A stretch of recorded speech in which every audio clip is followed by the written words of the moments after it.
नमस्कार दोस्तों, आज देश में निर्वाचन चल रहा है।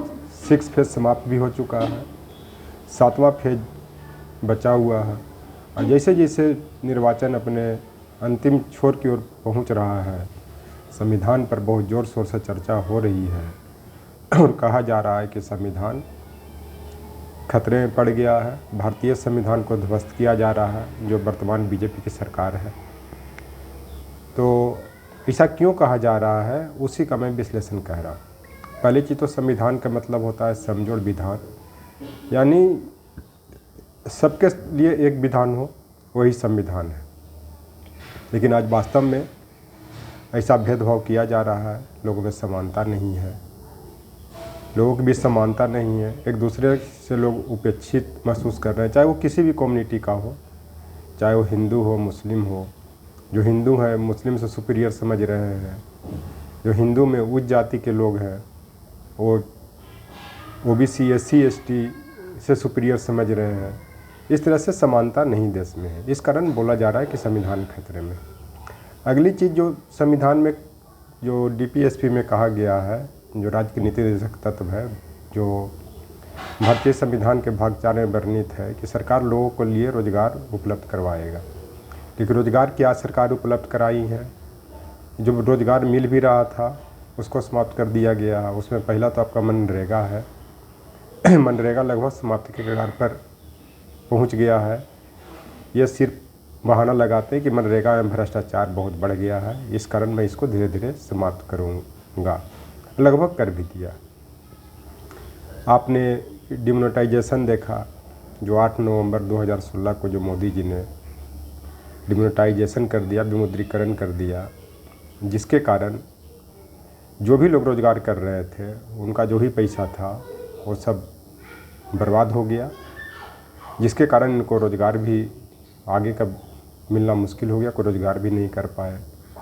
अगली बात, इस सरकार ने GST इतना ऊंचा लगाया जो 2017 में शुरू किया गया था, कि जो उससे सिर्फ बड़े बड़े कैपिटलिस्ट ही फ़ायदा में रहे, और जिसके कारण जो छोटे तबके के जो व्यापारी थे उनका रोज़गार लगभग समाप्त हो गया। असमय लॉकडाउन जो 2020 में लगाया गया, उसके कारण भी रोज़गार बर्बाद हो गया।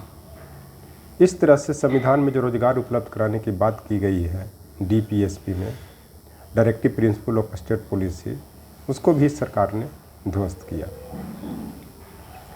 अगली चीज़ जो संविधान में जो सबसे बड़ी बात जो आती है, जो भारतीय संविधान के भाग 3 में वर्णित मौलिक अधिकार के अंतर्गत अनुच्छेद 19(1) में विचार अभिव्यक्ति की बात की गई है। लेकिन आज जो है, जो भी अपना विचार अभिव्यक्त कर रहा है उसको किस तरह से प्रताड़ित किया जा रहा है। ये तो आम जनता की बात ही छोड़ दीजिए। जो केरला से जो कप्पन जो पत्रकार आए थे, जो हाथरस की जो घटना थी वाल्मीकि लड़की के, उसका जो कवर किया उन्होंने, उसके कारण उन पर UAPA योगी सरकार ने लगाई, जिसके कारण वो बहुत लंबे समय तक, लगभग 2-3 साल तक जेल में रहे। अब इस साल उनको माननीय सर्वोच्च न्यायालय ने बेल दिया। तो आप समझ सकते हैं कि संविधान को किस तरह से ध्वस्त किया जा रहा है और क्यों संविधान खतरे में है। अगर लोग बोल रहे हैं तो गलत नहीं बोल रहे हैं। अगली चीज़, चाहे मंदिर का इशू हो, चाहे और इस तरह से जो भी छोटी छोटी इशूज मुद्दे हैं, वो हिंदू मुस्लिम करके अपना सरकार ये वोट बैंक की राजनीति कर रही है। जबकि इस संविधान में समानता का अधिकार जो अनुच्छेद 14 से 18 तक में कहा गया है, खास करके सरकार के द्वारा, चाहे स्टेट गवर्नमेंट हो चाहे सेंट्रल गवर्नमेंट हो, वो किसी के बीच में भी भेदभाव नहीं करेगी। लेकिन भेदभाव किया जा रहा है, इस कारण संविधान खतरे में है। एकदम इसको एक्सेप्ट करना चाहिए। एक तरफ ये संविधान में एक देश एक विधान की नारा देते हैं, और ख़ास करके जम्मू कश्मीर में वहाँ पे जाते हैं तब, पंजाब में जाते हैं तब, लेकिन संविधान में एक विधान का तो नारा है, लेकिन ये कहाँ एक विधान अपना है। ये चलते पहले अपने पर इम्प्लीमेंट करिए कि इन लोग के पता ही नहीं है, मोदी जी, योगी जी और शाह जी को, कि एक विधान क्या होता है, एक संविधान क्या होता है।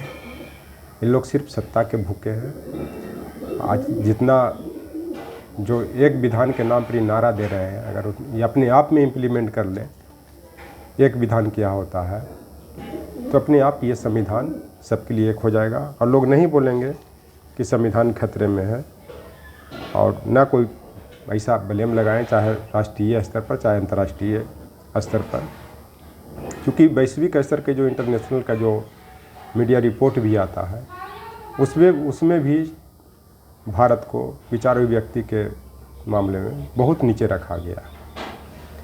तो उसमें ये बोलते हैं कि ये आंतरिक मामलों में हस्तक्षेप है, लेकिन आंतरिक मामले में हस्तक्षेप है तो ये भी आपको सोचना चाहिए कि भारत के लोग देश के बाहर भी रह रहे हैं, दूसरे देश में भी रह रहे हैं, उनका रिलेटिव यहाँ पे रह रहा है, उनके साथ भेदभाव होगा तो आपके खिलाफ़ बोलेंगे ही बोलेंगे। चाहे वो मालदीव में रह रहे हो, चाहे पाकिस्तान में रह रहे हो, चाहे अफगानिस्तान में रह रहे हो, चाहे चाइना में रह रहे हो, चाहे अमेरिका में रह रहे हो। तो इस चलते वास्तविकता स्वीकार करना चाहिए। और जहाँ तक एक बात होता है कि संविधान में सुवर्णिटी की बात होती है, संप्रभुता। संप्रभुता का मतलब होता है कि देश की सीमा सुरक्षित हो, वो हर निर्णय लेने में सक्षम, उसमें कोई हस्तक्षेप नहीं हो। लेकिन आज सरकार जो मोदी जी की, जोगी जी की या शाह जी की है, जोगी जी की यूपी में है, एक भी निर्णय इनका अपना नहीं होता। सारा निर्णय इनके चापलूसों का, दलालों का, कैपिटलिस्ट का, आरएसएस के लोगों का रहता है। इस चलते आज ये देश की सुवर्णिटी पर यह आघात है और ख़ास करके विदेशियों के द्वारा संप्रभुता को चुनौती दी जा रही। वो आपके सामने चाइना है, उधर से आपको मालदीव दे रहा है, इधर से पाकिस्तान दे रहा है, उधर से आपको म्यांमार दे रहा है। तो कहीं न कहीं संप्रभुता पे खतरा है। अगली बार डीपीएसपी में ही मद्य निषेध को प्रतिबंधित करने की बात की गई है, वो भी गांधीवादी विचारधारा से प्रभावित है। लेकिन आज के समय में देश का सबसे बड़ा ड्रग सेंटर गुजरात बना हुआ है। नहीं, लॉकडाउन में अडानी के जो मुद्रा बंदरगाह है वहाँ से लगभग 2000 किलो हीरोइन बरामद हुआ।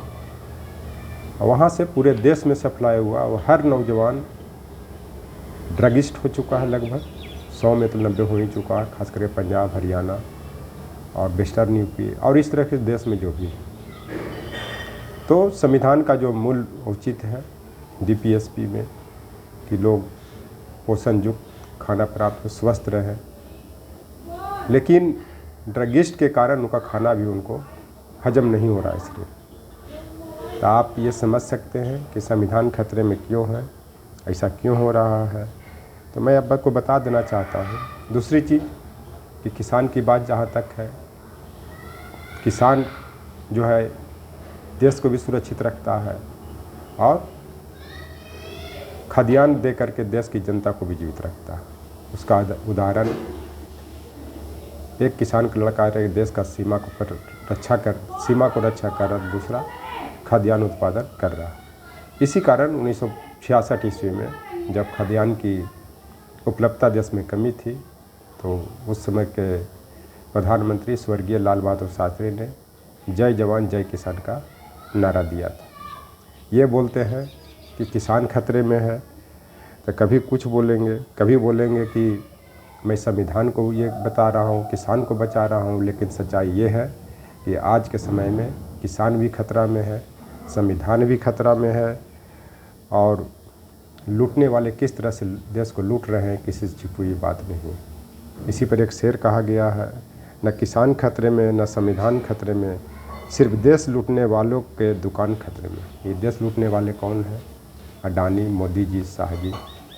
कि जब इनकी सत्ता जाएगी तब पता चलेगा कि कितनों अरब का प्रॉपर्टी बेचा है और किसको कहाँ गया है। उसका एक आपका इलेक्शन बॉन्ड सामने आ चुका है।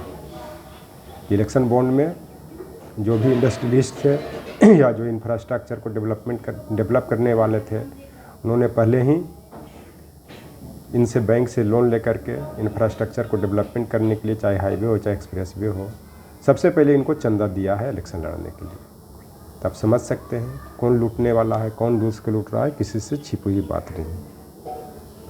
दूसरी चीज़ कि अगर भारत को लोकतंत्र बचाना है तो संविधान बचेगा, तभी कहा जाता है कि भारत में लोकतंत्र तभी बचेगा जब संविधान बचेगा। इस चलते संविधान को बचाने की ज़रूरत है। सब लोग को मिलजुल कर बचाना पड़ेगा, तभी ये संविधान बचेगा। और वास्तव में संविधान पर आघात हो रहा है, चाहे आरक्षण को लेकर के, चाहे संप्रभुता को लेकर के, चाहे रोजगार को लेकर के, चाहे इस तरह के जितनी भी समस्याएं आ रही हैं। इस चलते संविधान खतरे में है तो है। इसका कारण है कि सरकार की गलत नीतियों के कारण इस सरकार को, इस संविधान को बचाने का हम सब देशवासियों का फर्ज बनता है। Thank you.